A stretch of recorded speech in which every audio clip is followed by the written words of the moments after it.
Em nome do Pai, do Filho e do Espírito Santo. Amém. Graças e louvores se deem a todo momento ao Santíssimo e Diviníssimo Sacramento. Meu dileto e amado irmão e irmã, que reza comigo nesta quinta-feira, dia de adoração, o programa Oração da Manhã, caminhando para os seus 20 anos. Nesta quinta-feira, desejo que você tenha o seu coração plenamente preenchido por esta presença maravilhosa de Jesus Eucarístico, para que as nossas lutas sejam realmente escadas de vitórias na nossa vida, por mais impossível que seja. Hoje é um dia especialmente dedicado à Santa Eucaristia e ao sacerdócio. Elevemos nossa prece a Deus por todos os padres, e eles permaneçam fiéis à missão recebida de Cristo, celebrando os santos mistérios com fé, humildade e amor ao povo de Deus. Olha, meu dileto irmão, toda verdadeira espiritualidade começa pela reverência. Quem perde o sentido do sagrado acaba tratando como comum aquilo que Deus santificou. Você vai numa paróquia, você percebe se a paróquia é piedosa, se você vê se o padre tem reverência ao Santíssimo, se tem reverência ao altar, se tem reverência à cruz, ao Santíssimo, e se o povo também o tem.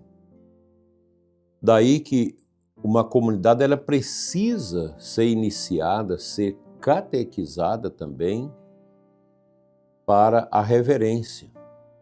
Porque senão, meus irmãos, nós vamos viver como? Uma ONG. Você passa diante do altar e não faz reverência. Você não tem reverência ao cálice, não tem reverência ao Santíssimo, às vestes sagradas, tudo é de qualquer jeito. Você instala o sino da igreja sem dar a bênção no sino, você não tem reverência. Isso foge à lógica da espiritualidade, da contemplação que nós devemos ter. São Bento repreendeu isso de maneira admirável. No capítulo 31 de sua regra, ao orientar o celeiro do mosteiro, ele escreve: considere todos os utensílios e todos os bens do mosteiro como vasos sagrados do altar. É um ensinamento disciplinar. Porque um mosteiro ali tudo é abençoado, tudo é sagrado, né? Também nas nossas casas. O que nós temos nas nossas casas é coisa também abençoada, né? Ninguém coloca uma imagem sem dar a bênção, ninguém passa, um bom católico não vai morar numa casa sem pedir que o sacerdote ou um diácono dê a bênção àquela casa, ou que pelo menos jogue uma água benta, reze ali, porque nós somos pessoas profundamente ligadas a essa reverência. São Bento não fala apenas dos vasos utilizados na liturgia. Ele ensina que tudo aquilo que pertence ao serviço de Deus deve ser tratado com respeito, cuidado e gratidão. E aqui eu faço uma pequena divagação para lembrar da questão do dinheiro. O dinheiro da igreja ele é sagrado. E a gente sabe que sempre tem desvios de dinheiro da igreja. Sempre tem alguém com a coragem absurda de subtrair os benefícios de Deus. Nós não podemos ser assim. Nós temos que respeitar. Porque quando você rouba o dinheiro da igreja, você desvia o dinheiro da igreja, é pecado de roubo e pecado de sacrilégio. Porque o dinheiro que entra na bandeja da oferta, que entra no dízimo, que entra no Pix lá na conta da paróquia, da comunidade, ele já é sagrado. É da obra de Deus. E às vezes a gente não tem noção disso. Isso vale para mim como bispo, como os padres. Nós não podemos gastar o dinheiro da igreja com qualquer coisa, com as minhas coisas. Para isso o padre tem uma côngrega pequena, mas controla, dá para viver uma vida tranquila e de pobreza com santidade. Dinheiro da igreja é abençoado, é ungido e nós não podemos brincar com isso. Quanto mais a Eucaristia, presença real de Jesus, for reverenciada, inclusive a âmbula, a patena, o cálice, aquela bandeja que se usa, está voltando hoje a usar para não perder os fragmentos da hóstia. Um diácono me dizia que o seu bispo havia criticado as bandejas da comunhão. E o diácono, foi um dia segurar a bandeja durante a comunhão que o senhor bispo estava distribuindo. Depois ele mostrou a bandeja. Veja quantos pedacinhos de hóstia que caiu da sua mão e da própria boca dos fiéis aqui. Isso é reverência. Isso é amor à Eucaristia. Gente que tem resquícios de Lutero dentro do coração não vê isso. Porque Lutero não acreditava na Eucaristia. Tanto que muitas denominações que celebram a chamada Santa Ceia, no final eles consomem, jogam aquilo fora. Não? Nós guardamos no sacrário porque nós sabemos que ali tem a presença real. Mas eles estão certos de fazer isso porque eles não têm a tradição apostólica. São movimentos religiosos livres, né? Quanto mais o ministério sacerdotal, escolhido para tornar presente esse mistério no meio do povo, vive a reverência, mais o povo se torna reverente. Paróquia de padre piedoso, comunidade piedosa. Paróquia de padre que não tem piedade, relaxado, relativista, a comunidade vai no mesmo nível. Porque o padre é o sacerdote, é o pai. O que uma criança faz? Ela procura imitar os passos do pai, respeitar o pai. Infelizmente, nós corremos o risco de nos acostumar com as coisas sagradas e santas. Aí você despreza uma relíquia, você despreza as coisas da sacristia, até as hóstias não consagradas, a gente tem que ter um certo respeito, porque é uma matéria que vai ser transubstanciada no corpo de Cristo. Veja como é importante isso para nós. Né?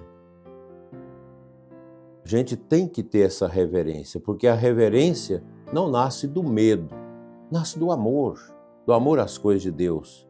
Eu vejo os ministros da comunhão cuidando das coisas da sacristia com amor, com respeito, zelando das vestes sacerdotais na sacristia. Isso é amor. E às vezes você vê na sacristia, cuidando da sacristia, um médico, uma pessoa de alta importância na sociedade, está ali reverenciando os mistérios de Deus. Porque a reverência é para o rico, é para o pobre, é para o negro, é para o branco, para todos nós, de todas as condições sociais. Quem ama, cuida. Quem ama, prepara-se. Quem ama, agradece. Também nossa vida precisa tornar-se um altar onde Deus seja honrado. Cada palavra pronunciada, cada decisão tomada, cada gesto de caridade pode transformar-se numa oferta agradável ao Senhor quando é vivido com fé. E aqui nós temos que lembrar dos nossos sacerdotes. O sacerdote é esse grande timoneiro dessa nau paroquial que está nas suas mãos para ensinar o povo a viver isso. Agora, ninguém pode dar aquilo que não tem. Um padre meu aqui que foi num lugar fora aí, esses encontros que a gente tem fora da diocese, até fora do estado, e ele partilhava comigo a tristeza que ele teve de ver um sacerdote totalmente secularizado, desde os calçados, a roupa, as palavras, um padre imodesto, que não tem modéstia nem no falar. E ele ficou horrorizado que depois o padre mesmo falou para ele e outro sacerdote ali que estava pensando em deixar o ministério, porque estava sentindo vazio, sentindo angústia para celebrar a missa. Mas é claro, quando se perde no caminho, não se busca a reverência, o próprio Senhor tira, para que a fé dos simples não seja atormentada pelo contra-testemunho de quem estudou para crer e preferiu cuspir a fé no prato do relativismo, do marxismo, da teologia da libertação. Perguntemo-nos nesta manhã, como temos participado da Santa Missa? Temos rezado pelos nossos padres, pelo padre que está celebrando a missa na qual você toma parte? Tenho preparado meu coração para receber a Sagrada Comunhão com todo respeito, com toda piedade. Como é bonita as paróquias onde as pessoas têm a oportunidade de ter um genuflexório para comungar também de joelhos na boca como quer. É a orientação da igreja. Como alguém me perguntava, mas na paróquia o padre pode proibir o povo de comungar de joelho na boca? Não pode. Se ele o faz é porque ele está embaraçado com a tirania do relativismo e acha que é muito rei que pode mandar nos outros. A nossa autoridade deve ser, antes de tudo, espiritual e reverencial a Deus. O povo deve olhar para o sacerdote não como aquele que é um chefe, mas como aquele que é dispensador do mistério. Todos os sacerdotes, todos nós deveríamos pensar na gravidade disso. Nós não somos algo qualquer para o nosso povo. Nós somos dispensadores dos mistérios. Peçamos que São Bento nos ensine a recuperar o sentido do sagrado, para que jamais percamos o encanto diante da Eucaristia, o maior tesouro confiado à Santa Igreja e os demais sacramentos e sacramentais e os nossos espaços sagrados que falam da bondade de Deus de forma antecipada, já construindo aqui na terra as evidências do céu que nos aguarda. Amém.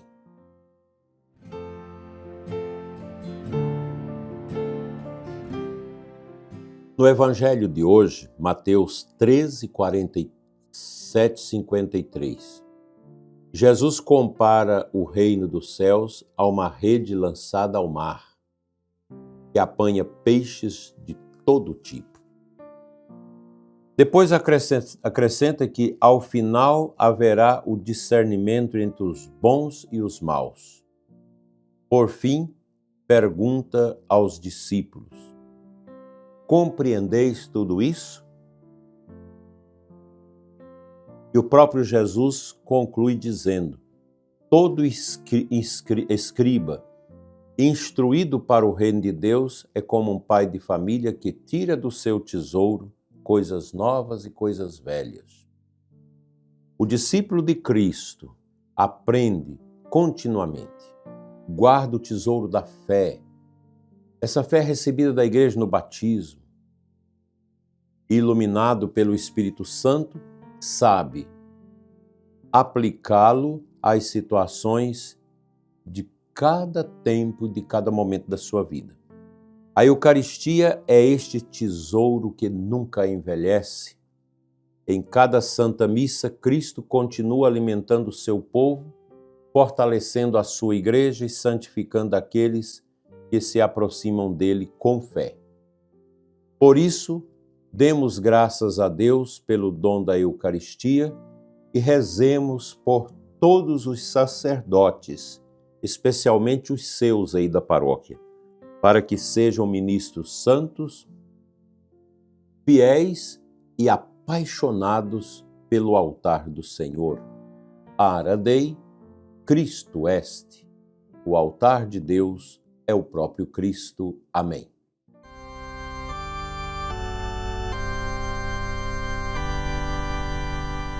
Antes de concluir com a oração de São Bento, a partir do dia 1º agora de agosto, mês vocacional, o nosso programa vai trazer pensamentos de Santo Afonso Maria de Ligório, cujo dia é celebrado no 1º de agosto, dia também que nós aqui lembramos a morte do nosso saudoso e querido Dom Dilmo, filho desta diocese e que morreu como bispo auxiliar de Anápolis.